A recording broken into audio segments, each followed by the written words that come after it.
kolbu itu ada singgasana malakutiyah, singgasana malaikat. Jadi malaikat itu kalau kita zikir dia datang Pak, masuk di situ.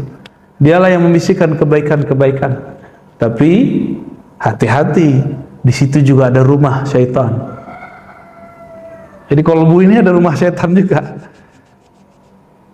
Kalau nggak diisi zikrullah, maka yang isi siapa? Syaitan, iblis, Azazil, tentara-tentaranya. Kenapa? Karena dulu syaitan itu dia bisa masuk ke dalam dunia kolbu, dunia malakut, dunia para malaikat. Tapi yang sudah ada dalam diri manusia, mereka sudah nggak diizinkan tembus ke langit. Yaudah, langitnya diri manusia. Jadi kalau orang nanya, mana langitnya diri manusia?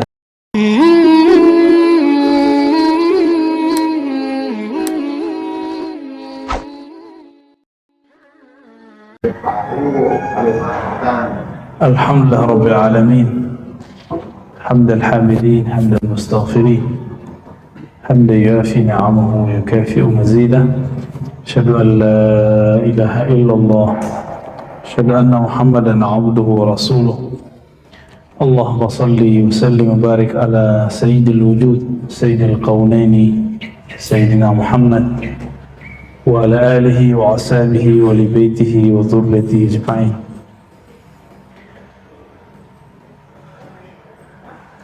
Jemaah subuh yang diberkahi Allah, alhamdulillah di pagi yang diberkahi ini Allah masih izinkan kita meniup udara darinya, ya.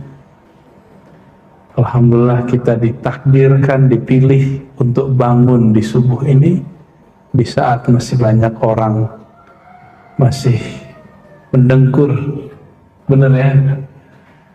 Maka jangan GR dulu, ini anugerah dari Allah Subhanahu wa Ta'ala, kita syukuri. Makanya setiap kali muazzin mengatakan hayya 'alas shalah, kita mengatakan la haula wala quwwata illa billah. Tiada daya, tiada upaya untuk berangkat ke masjid, untuk mengangkat tangan bertakbir kecuali dengan izin Allah. Orang kalau sudah kena stroke, dia mau angkat tangannya ke atas, jadinya kemana? Jadi ke bawah, mau ke kiri jadi ke kanan. Kita belajar takbir, alhamdulillah tangan kita masih, ya. Seandainya pun nanti terjadi di sebagian yang hadir ini kejadian begitu, diridhoi saja, ya. Tapi semoga tidak terjadi, amin, ya.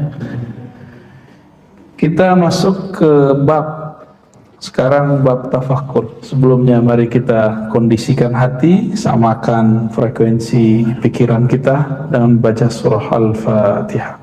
A'udzubillahi minasyaitonir rajim.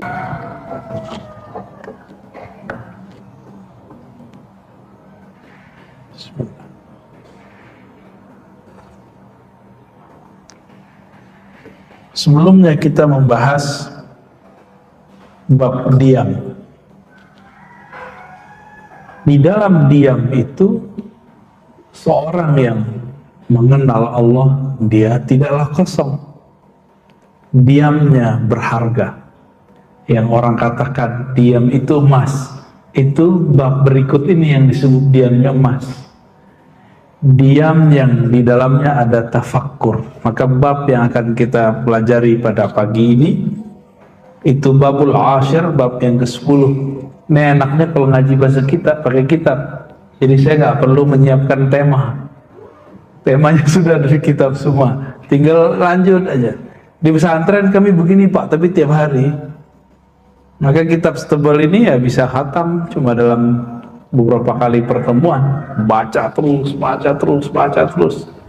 Bacanya tidak hanya baca, tapi juga menghayati, ya. Spirit pesantren itu saya bawa ke majelis. Harapannya masjid-masjid kita juga ada rasa-rasa santrinya, ya.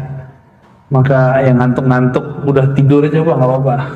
Biarin aja saya ngomong sendiri. Insya Allah kalaupun tertidur, tidurnya di sini berkah. Bapak bangun-bangun, ya, ketiduran bangun lagi, itu udah hebat, ya. Itu manusiawi.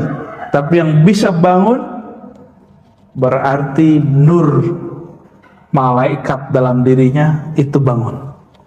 Karena di dalam diri kita ada sisi-sisi yang mirip dengan malaikat. Malaikat itu tidak tidur, tidak makan, tidak kawin. Maka kalau kita sanggup tidak tidur di saat orang tidur, itu sisi nur malaikatnya udah muncul. Tapi jangan senang dulu. Ya, sisi kemalaikatan ini bukan puncak, masih ada lagi puncak di atasnya. Ya, tapi itu sudah hebat. Malaikat tidur nggak Pak? Di kampus, yang pernah ngampus, yang pernah sekolah, kalau asik belajar, lupa nggak sama yang lain? Lupa. Kalau lagi asik nulis skripsi, tesis, disertasi, jangankan makanan, sama diri aja lupa, apalagi cuma dengan pasangan. Bisa lupa. Ya. Itu baru keasikan akliyah, akal. Kalau keasikan kolbiyah, lebih lagi asiknya. Imam Abu Hanifah tidak tidur 40 malam, 40 tahun.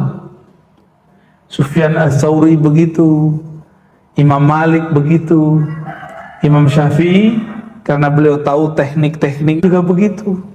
Imam-imam dulu yang kita sebut namanya sekarang itu mereka-mereka yang dulu saat semua orang tidur dia nggak tidur.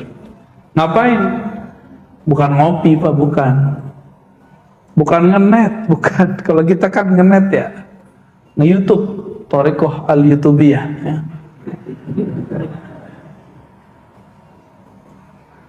Mereka ngapain? Mereka menghidupkan kolbu. Di kolbu itu ada singgasana malakutiyah, singgasana malaikat. Jadi malaikat itu kalau kita zikir dia datang Pak, masuk di situ. Dialah yang membisikkan kebaikan-kebaikan. Tapi hati-hati, di situ juga ada rumah syaitan. Jadi kolbu ini ada rumah syaitan juga. Kalau nggak diisi zikrullah, maka yang isi siapa? Syaitan, iblis, azazil, tentara-tentaranya. Kenapa? Karena dulu syaitan itu dia bisa masuk ke dalam dunia kolbu, dunia malakut, dunia para malaikat. Tapi yang sudah ada dalam diri manusia, mereka sudah nggak diizinkan tembus ke langit. Yaudah, langitnya diri manusia. Jadi kalau orang nanya, mana langitnya diri manusia? Itu kolbunya. Tapi bukan langit yang ngono Pak ya, itu beda lagi tuh. Ini maksudnya langit itu sesuatu yang tinggi, yang luhur. Kolbu kita adalah sesuatu yang sangat luhur sekali. Di sini cuma satu halaman lebih dikit ya. Kalau sempat kita terusin ke bab berikata tafakkara yatafakkaru tafakkuran. Udah jadi bahasa Indonesia bertafakkur. Udah sering nyebut kata tafakkur? Apa artinya?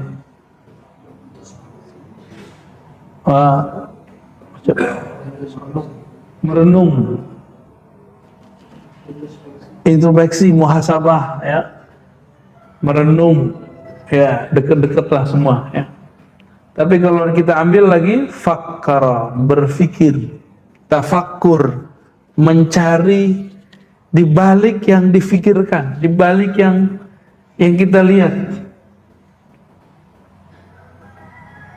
Maka tafakkur ini, kalau fakkaro itu sebenarnya mengajarkan cara berpikir, tapi tafakkur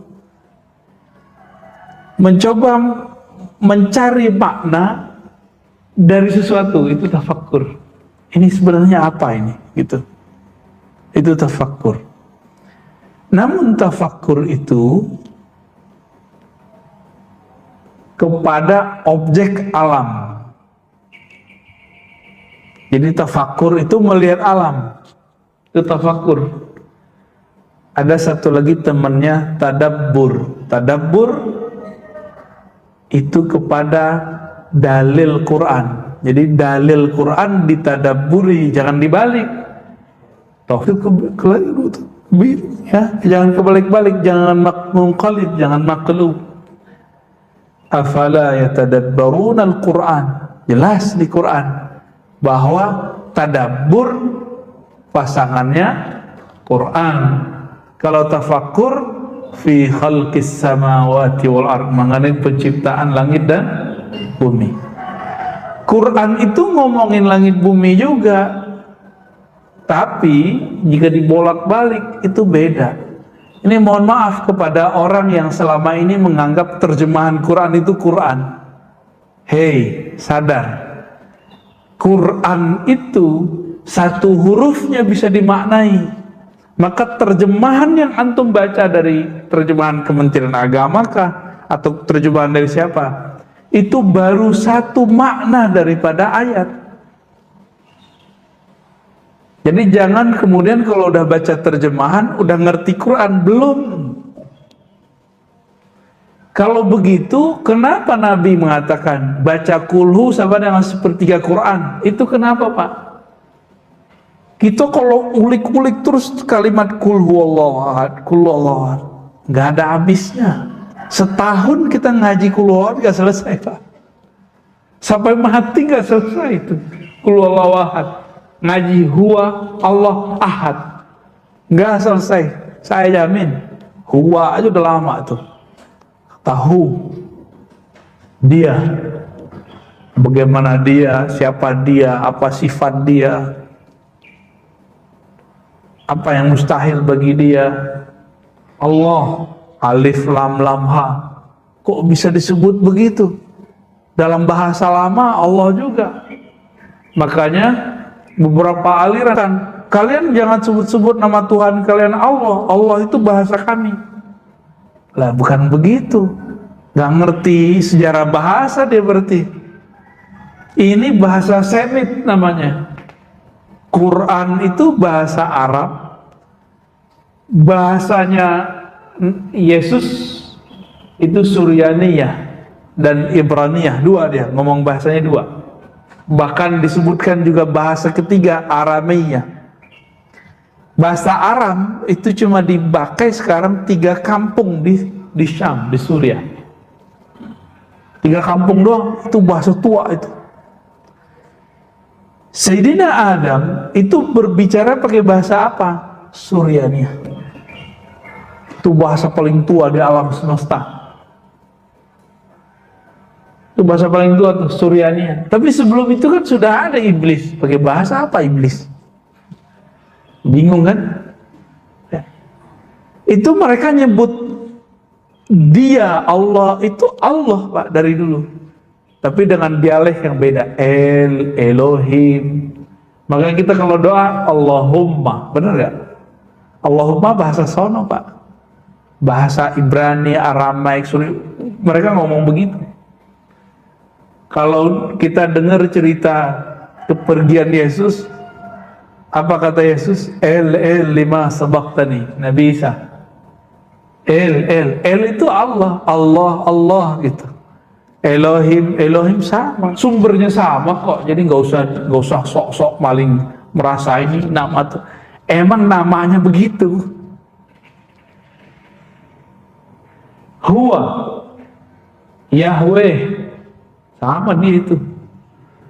Kalau bahasa kita beliau, pangeran. Orang Sunda nyebut Tuhan pangeran bukan? Gusti Allah, Gusti Allah. Jadi orang nyebut Allah itu gak salah, Pak, sebenarnya dialek dia aja begitu. Di kampung saya nyebut Tuan Allah.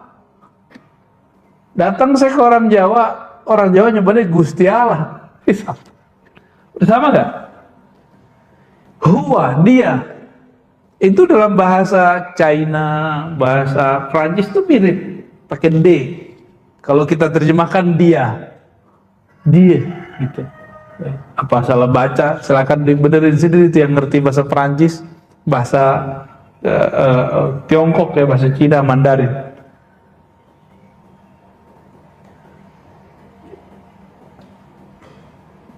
Jadi teks yang kita baca lalu ada terjemahannya, itu baru satu makna. Kalau terus didalami, Wajar kalau kulhu itu sepertiga Al-Quran. Jadi rumus-rumus begitu ada dalam Quran. Baca ini sama sepertiga Quran. Baca ini sama dengan Quran semua. Tapi nggak ada kan hadisnya?